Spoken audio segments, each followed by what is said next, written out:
So while we're settling back in after lunch, Kara thought the best thing to present would be their trailer video called "Don't Go Viral."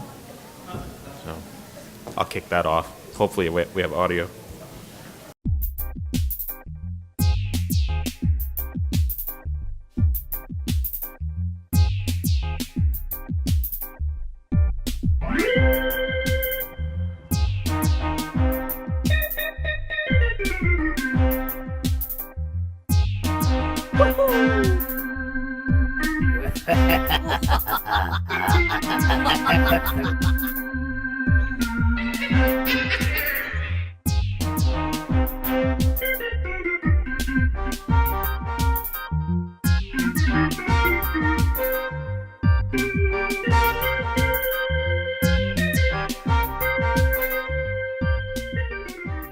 A couple of other outreach type videos that I wanted to share. This is coming from the Vermont Produce program at the Vermont Agency of Agriculture. The mission of the Vermont Produce program is to educate before and while we regulate.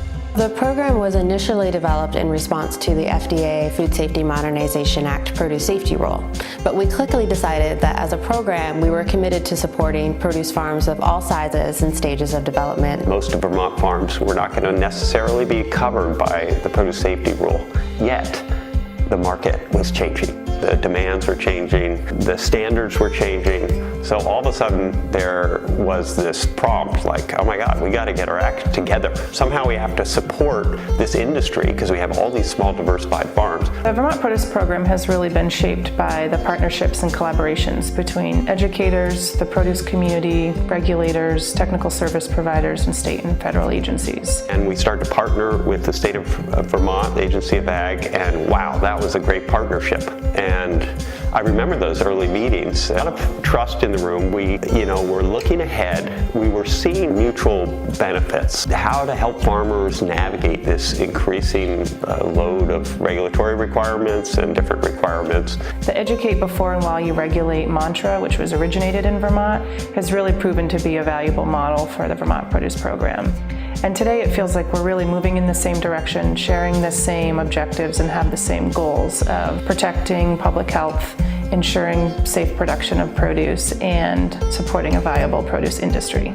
It's been remarkable just in the past year to see the growth in number of produce growers getting involved in the produce program and produce safety in general. To date, over 200 farms have enrolled in the Vermont Produce portal to receive assistance in determining whether their farm is covered and to receive next steps and resources appropriate for their farm. And then in addition to that, 18 Vermont Produce farms have received an on-farm readiness review to really help them get prepared for an inspection and to just receive in-person recommendations for their farm. The Vermont Produce program has really increased our ability to work with farms directly. And with the help of the Produce Safety Grant, we have a concrete slab that we're washing on underneath a roof. We have some more permanent stainless steel countertops, and we have a walk-in cooler, which is a complete game changer. There's been a big culture shift in Vermont, and that to me feels profoundly powerful. It is what is going to actually, at the end of the day, be the most effective risk reducer. We as farmers are so excited to improve our standards, and we could just use a little help kind of making the leap. Our team supports farms making the transition to regulatory compliance and develops resources to promote general awareness of produce safety best practices. I think in like 2 days I had somebody out here on the farm looking at the farm and the projects we were thinking about and giving us advice about what would be a good project. Felt very supportive. It felt very supportive and like really made it really simple for me because it was really overwhelming at first. Farms just change. They've changed their thinking about how to set things up and how they operate. It gives us the leverage and the trust and the partnership that is needed to kind of do regulation right, where you're really helping these farmers, make a living from the land, and they really are motivated to do it. So with dedication, trust, and time, and this kind of collaborative partnership, we have the ability, and we're in the position, we being the state of Vermont, to lead the country in doing this right. We encourage all farms of every size and stage of development to connect with us and to utilize the resources and support services at hand to grow produce safety on the farm. Produce growers can learn more at agriculture.vermont.gov/produce program or connect with us at agr.fisma@vermont.gov or 802-828-2433.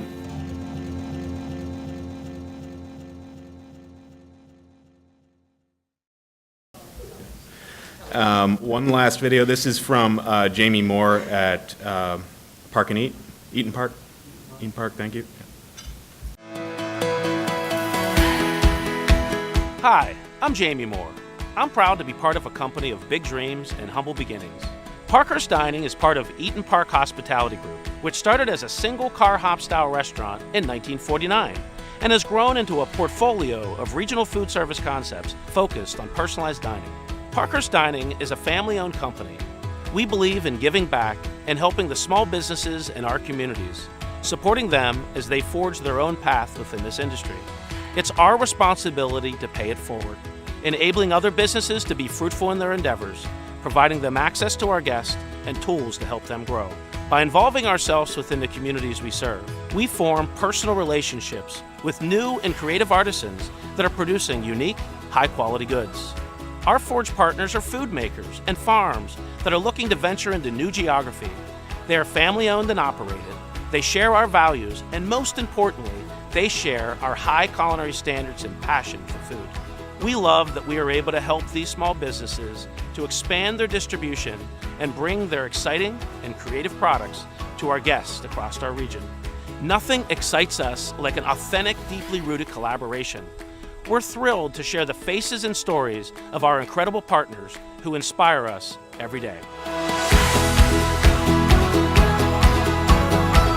The CEO of Parkhurst ended up having our product, and he called me on a Sunday night and just asked, what we were all about. And within about a month or two, we had gotten our first placement with Parkhurst at Loyola University. I like that the focus is on artisans and working with people that either have farm-raised beef and cheese, and in my case, dairy or milk to use in their ingredients. What I love about working for Parkhurst is that we're not constrained to a certain menu. All of our accounts are different, all of our guests are different, and we're able to tailor our menus and tailor our food to those individuals. Our golden standard gives us the ability to utilize local foods, a variety of locations that we could get our food from, just like the food show today. What really excites me is our shared passion for hospitality and people.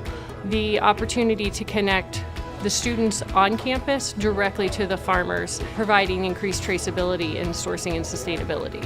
One of our core values is we care about people. We've reached out to family-owned businesses to be able to better serve our guests. It's a perfect balance, it's a perfect flow, and I think it really embraces that core value. We're manufacturers first, so we make the product, and we want to focus on making a quality product, so Parkhurst can reach a wider demographic than we can on our own, so it's been great. When I was young and I was that little girl in that Armstrong-Butler County area, my mom couldn't wait to drive to Butler to get her corn from the farmer. Here it is 18 years later, and I'm that chef that I can provide the students with that same farm-to-table sustainable product that I grew up with. Doesn't get any better than that.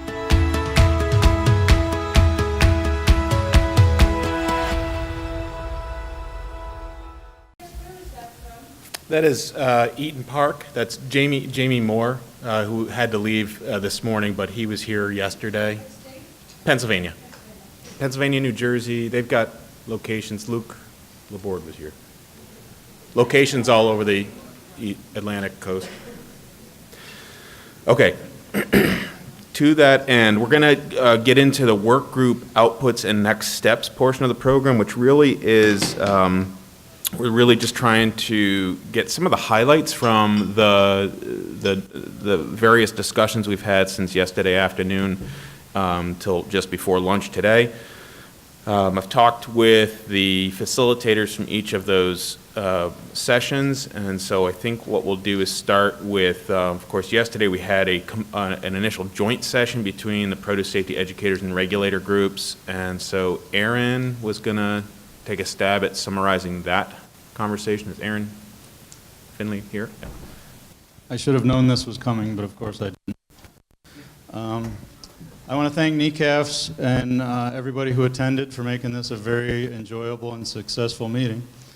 One note before I get started: if any of the state programs have a sprout inspection program, whether it's under the produce safety rule or under a different part of your inspectional program, would you please see John Luker from New York State Ag and Markets? We would like to have a conversation about that. Thank you. Our breakout session, the regulator breakout session, consisted of a pretty lengthy list. We knew we wouldn't get to it all. We covered half of that list. We had some good conversation. Some of the items we didn't get to any more than scratch the surface because it just generated conversation and brainstorming. Item number one, aggregating inspectional data, stats, trends, needs, observations. This was submitted by Abby. Currently, there's not being too much done towards that end, but we thought it was a valuable tool. So we discussed what to collect, how to collect it, where to aggregate it, and then finally how to use it to benefit the program and our regulated community. Number two was a big one, qualified exemptions. There was a lot of good information exchange there, determination and associated policy at the state level. There's a lot of happening around the qualified exemption. We saw the really great tool that Sean and Connecticut and Rhode Island developed. Joking. You had to be here yesterday. That was a really good tool. And I think, Sean's willing to share that with the other states. So I think that'll help the growers that want to use it. In addition to any other attestation or documentation, I think that's a great idea. So we discussed that a little bit. We discussed farms not wanting to claim their exemption for whatever reason. They want the inspection for their own purposes, or a buyer wants them to claim the inspection, to get the inspection done on their farm for market access. Then we discussed educating the buyers. That transitioned into a discussion about educating the buyers on what is and what's not required by the produce safety rule, because of course everybody's still confused between audits and inspections. We see that every single day, that there is confusion between audits and inspections. So farms are going to go back and forth. We discussed, dates in the actual process of claiming or not claiming the inspection, or you get an inspection and don't do well on it, and then you say, oh, wait a minute, I'm exempt. So how is that going to work? A lot of conversation and a lot of things that we'll figure out in the next couple years, I guess, once we get going. But it would be nice to have some solid framework and ideas, structure to work around. And I think we're getting there. We had some good conversation about that. We talked about the timing of the exemption. Is it going to be required annually? Most states are going to get that done, that renewal or the documentation provided annually by the farm. Records. We talked a lot about records for determining farm size, determining exemptions. We pretty much all agreed that there will be some records looked at. Some farms are going to just do a very brief overview, maybe the one page, whatever the state farm information form looks like. one-page attestation required, offered by the PSA in their required records package. Some states are going to drill a little deeper and actually look at invoices and do some math, so we'll get there too. I think states are going to find out that it's going to be a challenge if the farms don't have QuickBooks or something very organized. It'll be a real challenge to put some records together. We talked about the possibility of the qualified exemption determination taking longer than an inspection. I don't think anybody wants that. Then item number 4, and our last item, it contained quite a few bullet points. That was we discussed inspectional program readiness. So we basically went through the FDA survey that was provided by Doreen and Alicia that we filled out sometime this winter. And that was to assess, so the FDA could assess the readiness of our inspection programs. We discussed progress on verification of large covered farms. Those will be the farms that we will be targeting in 2019, grant year number 3. We discussed the farm inventory, our overall farm inventory. What is the current status of the state regulatory authority? Most states are making real good progress, whether it's adopting by reference or going through a legislative process. Most states are pretty much done with that or almost done. Does your state have a target number of large farms for this upcoming season and through the end of the 2019 grant year? Some states had a target. Some states plan on reaching all the large farms. Some states plan on reaching a portion, and some states don't have a target. Here in the Northeast, we're at a disadvantage. We only got a couple months till the end of the 2018-19 grant year. Inspection staff. We went over the staffing situation, so we have a range of 1 inspection staff up to 5, and then different variations of the grant funding supporting that staff, anywhere from partial to 100% paid by the grant. Peak seasonality, we didn't spend too much time on that. We're all in the same region. We know what the seasonality of the crops grown in this region is.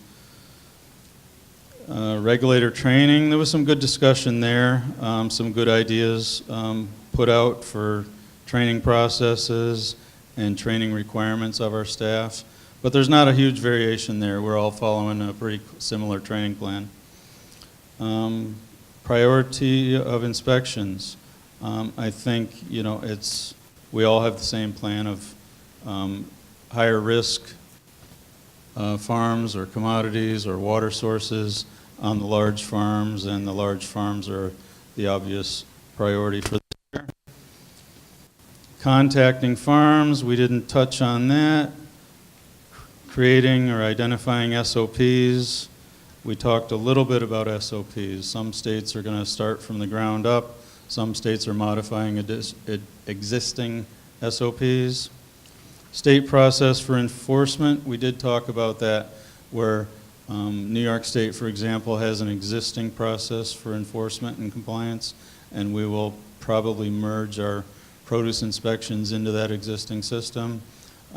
Other states are creating a system and or using an existing system. And that, we got to half of our list, so maybe we'll carry over a little bit of this to the consortium. Any Okay. questions? Anybody who was in the room want to add anything that was missing? Great, thanks, Aaron.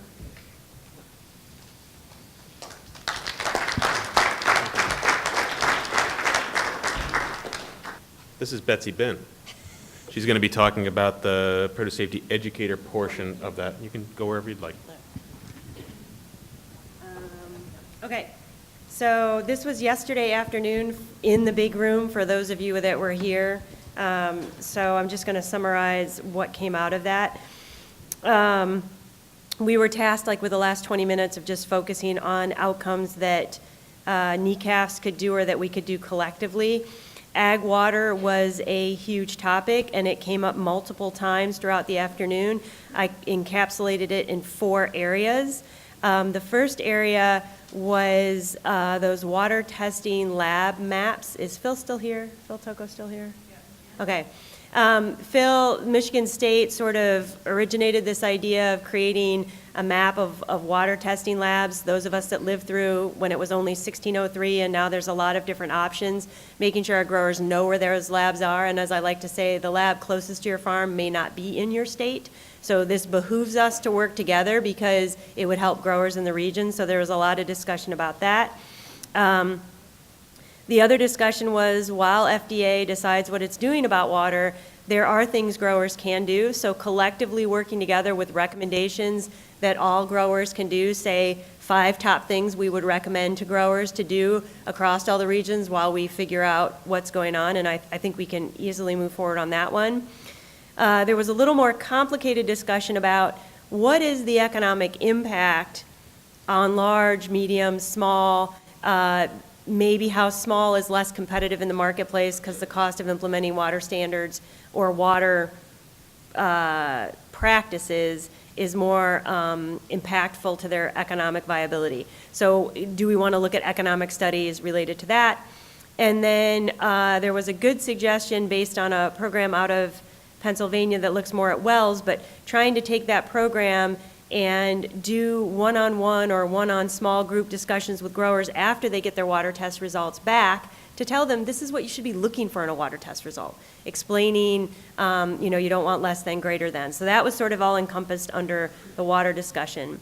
There was a fairly detailed discussion about cleaning and sanitation, not so much cleaning and sanitation, but what does it mean to be adequate? What does it mean in terms of frequency for, say, bin washing? What does as needed mean?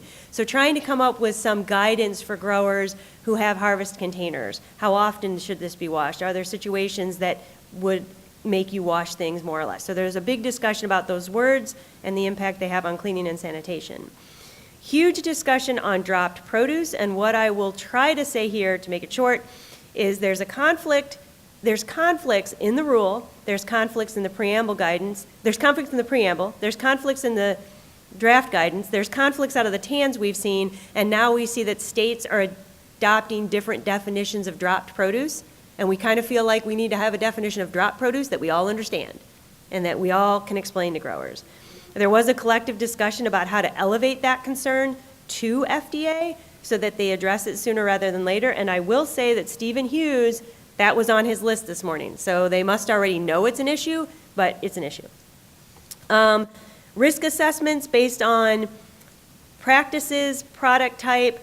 We all know that not all products have the same risk and not all practices are the same risk, but right now with the way the rule is, it kind of looks at that. So the next research moving forward is how do we tell growers this is what you grow, these are the practices that should be a concern, and that leads into other research priorities. How do we collectively work together on identifying research priorities? And lastly, there was a suggestion about developing a primer course prior to the PSA course for growers that are new to food safety because there's this feeling that that's baptism by fire and we might want to ease them into it. Okay, so that was out of the afternoon. Do you want me to go into the next one? Am I somebody between me? Okay, thank you.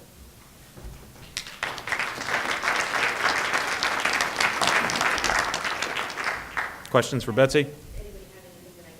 Yeah, so questions or anything from the folks in that discussion that you'd like to highlight?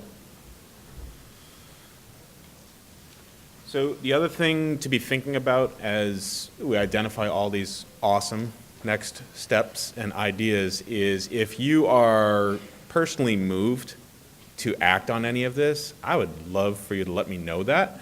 And also, we are in a position to support some of that effort and some of that time. So if you can find something that really resonates with you and you really feel based on your experiences and the topics coming up, that's something you'd really like to dig into, we're very interested in supporting you in that. So, and even if there are small teams that want to collect around it, so please keep that in mind. So I think the next topic is preventive controls for human foods work group. I think Andrea is going to be presenting on that. She has slides. Let me see if I can actually find them. Andrea, you're good to go. Thanks. Thank you.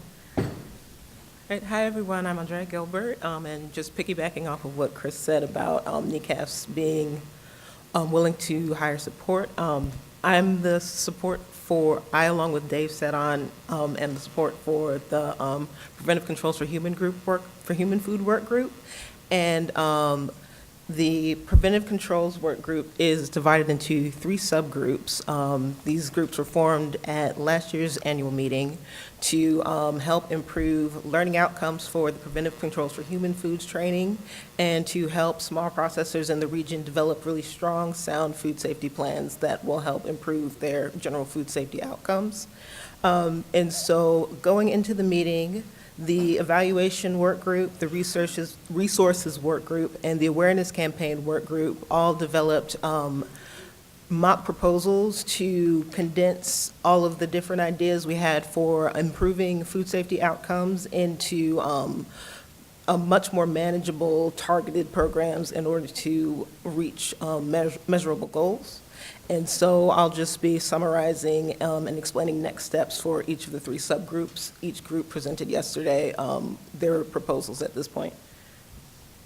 So for the evaluation work group, they are improving evaluation for understanding the gap between training to implementation. A lot of small processors will attend the Preventive Controls for Human Foods training and they'll take the course, but they'll be somewhat lost in terms of how to translate what they learned in the course to their own food safety plan, especially if they're a very small business. So the problem that the evaluation subgroup presented was that the knowledge and resource gaps that are impeding less experienced processors aren't well known. And so understanding these gaps will help create better supplemental materials for people to take what they learned from the preventive controls course to developing their own food safety plan, especially if, as a small processor, they don't have very extensive food safety knowledge. So thus far, the plan is to develop evaluation tools that can be used by FSPCA lead instructors, and this will help us understand the training participants' knowledge base and knowledge gain, understanding what the most challenging curriculum topics are, and understanding what issues are encountered when developing and implementing a food safety plan, and some other background information such as demographic information, product group information, and also identifying supports needed by the processors for compliance with the Preventive Controls for Human Food rule. So the next step for this subgroup, the immediate next step for this subgroup is devising a good screening evaluation and seeing what lead instructors are currently asking in their post-instruction evaluations and seeing how best we can incorporate better questions into the evaluation. Another subgroup is the resources work group, and this work group is devising a roadmap which will compile a lot of existing resources into a single location for those small processors who have taken the course to use in developing their own food safety plans. So the problems addressed by this work group will be how small processors know what resources they need to find, how do the small processors know where to locate these resources, and how will they know when they find these resources, and if they find these resources, if they are reliable quality resources, and how do small processors know who to ask for help. So the plan is to develop a roadmap to direct small processors who are impacted by the Preventive Controls for Human Foods rule to the relevant resources, and to build a catalog of resources under defined categories specific to the needs of small processors. And this can involve sanitation, validation, and other sorts of product-specific information as well. and this roadmap will be electronically published and distributed. And so immediate next steps for this subgroup will be compiling existing resources. And then the third subgroup is the awareness campaign work group. So this subgroup will be involved in tools development and dissemination. And a common concern that has been raised in our work group is that a lot of very small processors do not know where they stand in relation to the FSMA regulations. They may be exempt from formal compliance because of their business size, but they are still covered under food and control. They're still covered under 21 CFR, and they need to be made aware of this. So an important term coined was food safety communicators. So these are individuals and organizations that communicate directly to small and medium processors, and this includes on-farm processors. So not only is it extension educators, it's consultants, buyers, state and federal regulators, commodity and marketing organizations, food hubs, and that includes maker spaces and commissary kitchens. Grocery store chains are a big help, and then other commodity and sustainable marketing groups, food tech, and media. And so the problem that this subgroup intends to address is that all food facilities that manufacture or process FDA-regulated foods are covered under at least some part of the preventive controls for human foods rule, even if they are somewhat exempt. Even if an eligible food facility has an exemption, smaller operations may lack time and resources to acquire a basic understanding of how the rule will affect them and how to proactively prepare for compliance, as opposed to having a food safety issue and being forced under compliance. So the first stage in the awareness campaigns plan is to identify food safety communicators. And so this would be educators, organizations, relevant media, regulators, food hubs, and grocery store chains. The second stage is to develop brandable awareness materials that can be distributed to the food safety communicators identified earlier, and they can be presentations incorporated into things such as GAP trainings and other food safety trainings, print materials, news articles, and mailing pieces. At stage 3, the brandable materials will be distributed to the food safety communicators.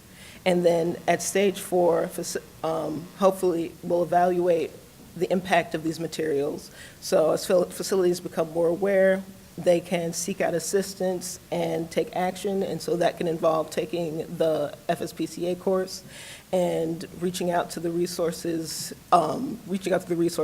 identified by the food safety communicators to help develop a strong food safety plan. So with that, we are looking for more people to get involved in helping all of these different work groups, since we do have big projects to undertake. So if you would like to get involved with the resources work group, you can contact Beth Demings. For the awareness work group, you can contact Amanda Kinchla and Luke Laborde. And for the evaluation work group, you can contact Nicole Richard. We're always looking for more participants, and we are hoping to get these projects underway.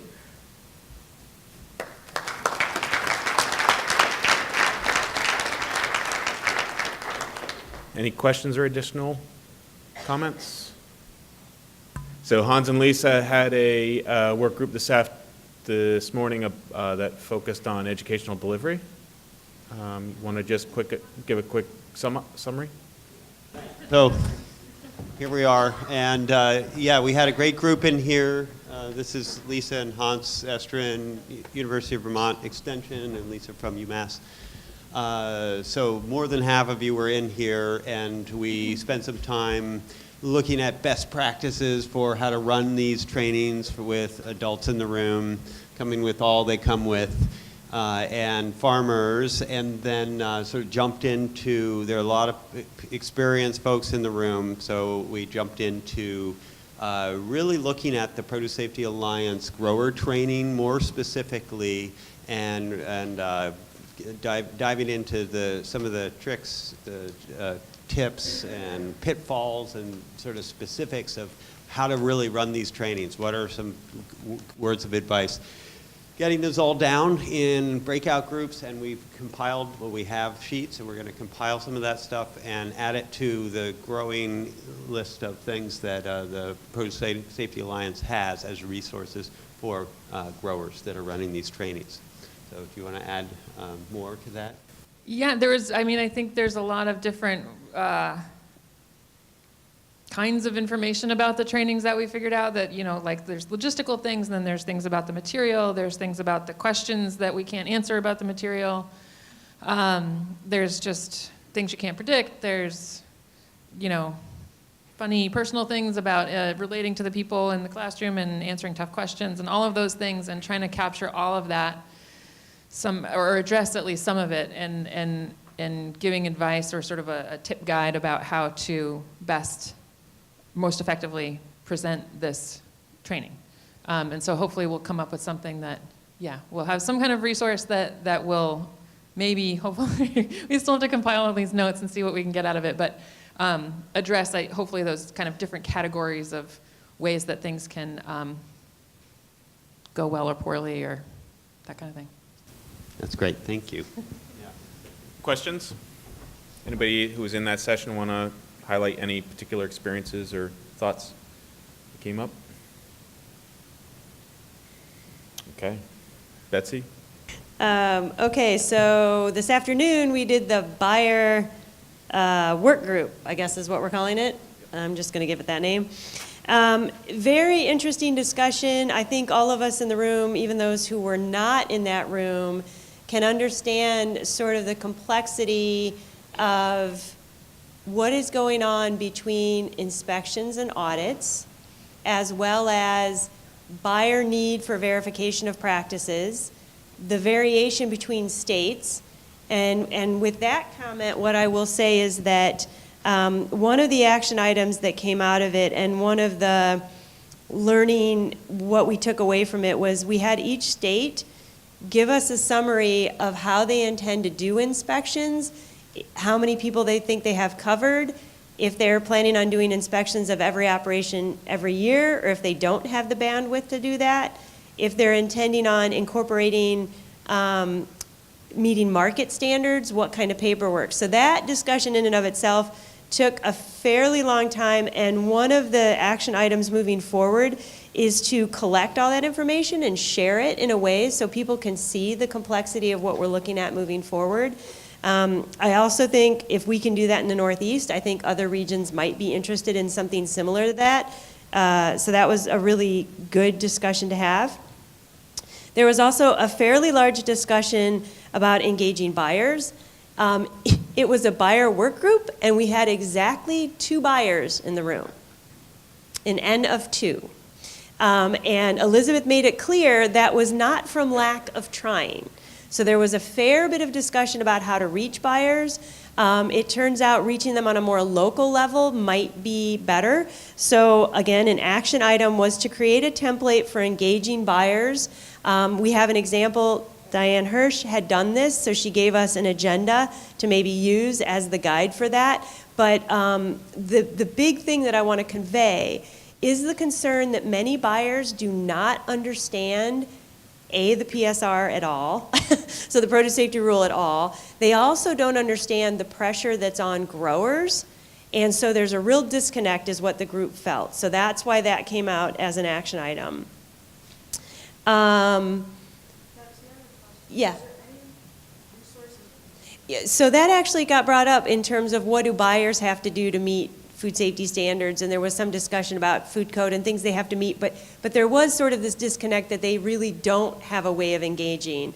One of the things that came up, which was actually a comment out of New York State Department of Ag and Markets, was especially when you look at things like bodegas, that they own like 4 bodegas, they're so small they don't even have the capacity to do it anyway. So that went to bigger supplier discussion, but yeah, that actually was talked about, and I think that's probably going to be the next step down the road. Thank you, Susan. The other thing that came up was our N of 1 grower suggested a guide for growers that captures overlapping expectations for food safety, audits, inspections, quality, buyer requirements. A guide for growers, something for them to follow that cuts through the craziness of all this. Instead of having to look at all the separate documents, create a document that tries to coalesce that. So that was the third deliverable. And then the fourth isn't really a deliverable so much as a suggestion, which is that when we talk about all these things that are going on with buyers in the Northeast, there are other national efforts led by PMA, United, USDA has a federal advisory committee. And when we get these outcomes, to make sure we're sharing them with other people so that we're not just functioning in the Northeast, even though some things in the Northeast are very specific to the Northeast, it would behoove us to integrate into those other programs to see where we have overlap. Yeah, okay, we've got hands up.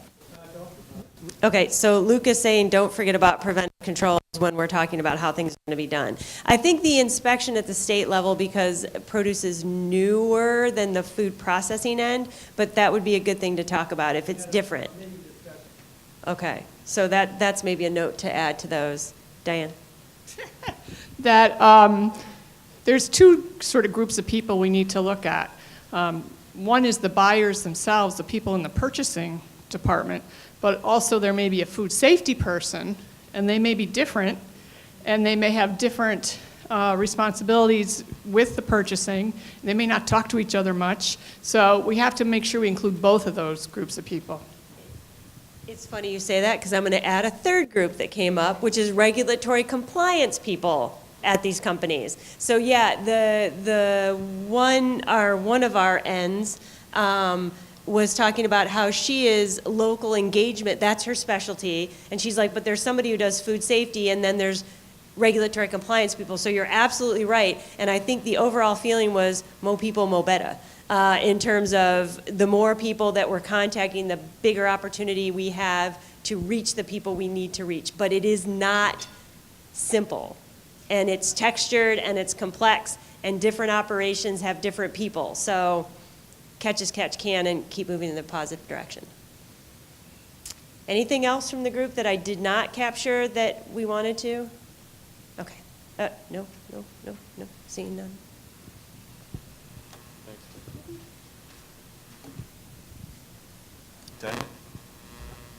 Too many microphones. Did I miss any sessions? I think we covered them all, right? Great. Tricia, you had a quick USDA update you wanted to give? Welcome.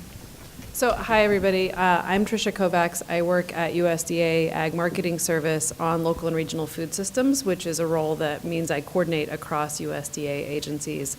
And I just wanted to take a quick opportunity to remind you of some of the grant programs and other things that might be helpful in this. Obviously, we've heard quite a bit about the NIFA Food Safety Outreach Program here today, and that's the one that's most specifically aimed at the food safety work you're doing. But from the AMS perspective, many people are using specialty crop block grants to do this work. Some of you here today are doing that, and we will be, some of you I'll see again at the end of February, as long as I'm not furloughed, for the specialty crop block grant coordinators meeting, and we have a panel on food safety and how people are using that there, which includes Christina Sweet, who's right there. So we'll hear from those there and share that with other people around the country. And that can be, some of it's cost share on audit certification costs, but some of it's cost share on cold storage or the farmer improvement grants that they're doing in Vermont, things like that. So that's a great opportunity to keep in mind and talk to your state leaders about. The FSMIP, Federal State Marketing Improvement Program grants were announced, I think, yesterday or the day before. You as state entities, those of you who work for state universities or state governments, which is most of you, should take a look at that. There is a priority about market access and food safety. So take a look at that. I don't remember what the whole timeline is, but that's worth looking at. It's out. I will send, I think I already sent it, but I'll make sure you have the link to send it to look at that. And then, of course, we have a farm bill to implement, and our AMS, Farmers Market and Local Food Promotion Program, and RD's Value-Added Producer Grants both have language about food safety as eligible activities and a small but not negligible amount of money that can be used for infrastructure and equipment within some of those grants. I can't tell you much more than what's in the Farm Bill right now because we are just now starting to take a look at that because we were out. But if you have opinions about how that language, it's in the local agricultural markets program section of the Farm Bill, if you have opinions about what that stuff means, what you would want it to mean, what it would look like in your region, please do reach out to me. I have cards back here, but as we're making those decisions, one thing I did learn here is how different this looks for different states and different regions. So please do reach out if you want to talk about that.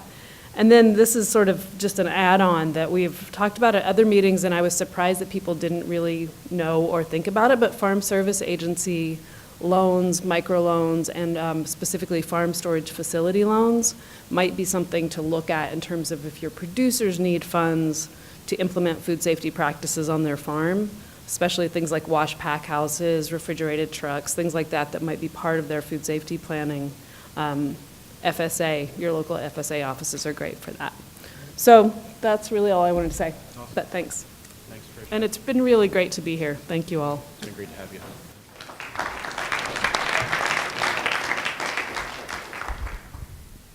Great. Appreciate everybody's updates. My next role was to try to capture the past 2 days in a few bullet points and think about next steps. I'm going to stay fairly high level because I think we have a lot of very specific discussion topics and potential actions coming out of each of the working groups. I want to start just by saying that I really admire the way in which this group has sort of embraced tension and discomfort on some of these topics and on the temperature in the room at times. I really mean it, and it dawned on me yesterday seeing, in particular, the produce safety and educator regulator group together in a room talking through some of these challenging topics. I remember when I started making phone calls and sending out emails for letters of support for our initial proposal and reaching out to a couple of state regulatory agencies. And I don't know how many people remember that time, but there was enough confusion where the feedback, initial feedback, I'm not naming names, was, oh, don't know if we can write a letter of support for that. It seems like it might be a conflict of interest. And I offer that not as a complaint. To me, that's a measure of how far we have come in just a couple of years. I mean, so at that time, there was sort of this question of, well, you know, you're putting something in for a regional center that's focused on training, education, and outreach. We're focused on regulation. We're not sure how these things are going to come together and whether that might be a problem. So again, I think tension and discomfort is okay. I'm also really pleased to see very specific and targeted potential actions coming out of the discussions. I think the next step is really putting some who's and some when's on that, and also making sure that we as NECAFs are supporting that work. So again, I'm going to make a plea. We do need doers to follow up on these things, and we don't need to do everything. We've identified what would be great to be done ideally. I think we need to prioritize some of that in aggregate, but we do need some help actually gaining traction on the things we think are really important. So if you feel strongly about something and if you're interested in something, if the idea really resonates with you or you want to volunteer somebody else, let me know. Along those lines, if you feel strongly that there are things that NECAFs is really missing, that we're just blind to or that we're not doing that would really enable traction or action on any of these topics, I'd like to know that as well. That's really important for us. We are knee-deep in the work that we're doing, and sometimes we lose track of what we don't know. So it's a very important bit of feedback for us to receive. Along those lines, if you feel there's something that we're doing that is indispensable to the work that you do, I really want to know that as well, because we do have finite resources, we do have finite time, and so I don't want to give up something that is really important to people in this room. So those were my thoughts. Elizabeth, did you have anything you wanted to add? Anybody else have anything you want to add? So I want to acknowledge a couple of people and organizations. Again, NECAFS is funded jointly at the moment by the FDA and USDA NEFA. We're very appreciative of that support. I definitely have to acknowledge Elizabeth Newbold as the organizer-in-chief of this event.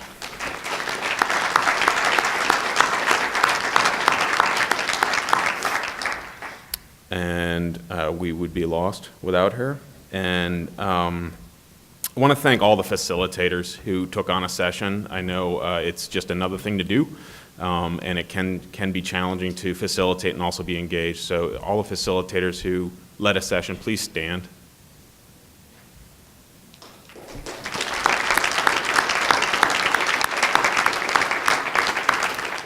Thank you for stepping up. If that's something that interests you and you feel strongly about becoming involved with at next year's NECAFS annual meeting, we do. Yeah, so we have little folks, safe travels. The steering team will be meeting early again, so we can try to get folks on the road. And I really appreciate everybody making the time to be here and being so engaged. Betsy? Evaluations, yellow sheets on the table. You can turn them in at the registration table. Yep. Yep.